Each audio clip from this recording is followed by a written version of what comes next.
Computers understand the base 2 numerical system, which you might hear as binary code. This means computers only interpret the numbers 0 and 1.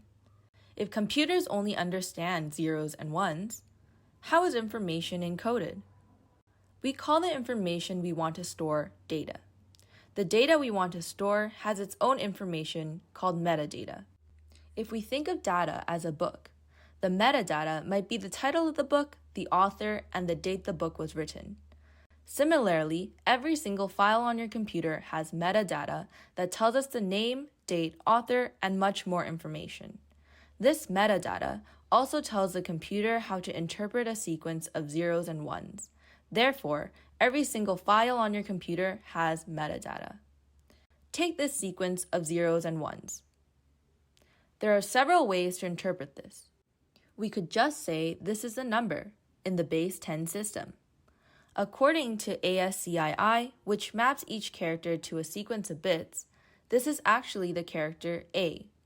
Without metadata, the computer wouldn't know how to read this sequence of bits and might guess to give us back the number, when we actually wanted the character A. When we want to encode data into DNA, it's important to retain the original data and the metadata associated with the file. We might even add more information to the metadata.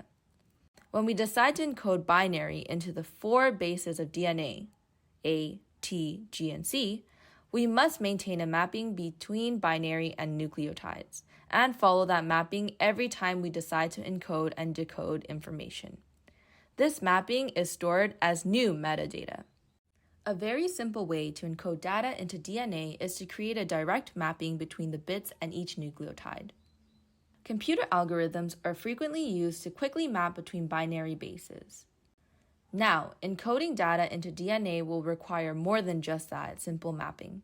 A unique feature of DNA that traditional storage systems don't commonly deal with is the higher rates of deletion and insertion of nucleotides, resulting in errors when we read back the DNA. This happens because nucleotides are chemically bound, and bonds break and form in ways we don't expect. While our bodies had developed ways of correcting these errors on the fly very quickly, we do not have these methods when we're making DNA in a beaker. Additionally, because sequencing technologies are not perfect, errors can also occur when we're reading back the DNA. Therefore, we can detect and fix these errors in 2 ways. If errors occur while we make DNA, we must computationally add error-correcting mechanisms or checks to detect when errors have occurred. If errors occur while reading back the DNA, we can sequence the DNA many times and choose a most likely base based on consensus. Currently, technologies to synthesize and sequence DNA are much slower compared to the speeds of reading and writing to traditional data systems. We hope with our novel synthesis method, we can pave the path to discovering more efficient and environmentally friendly ways to synthesize DNA.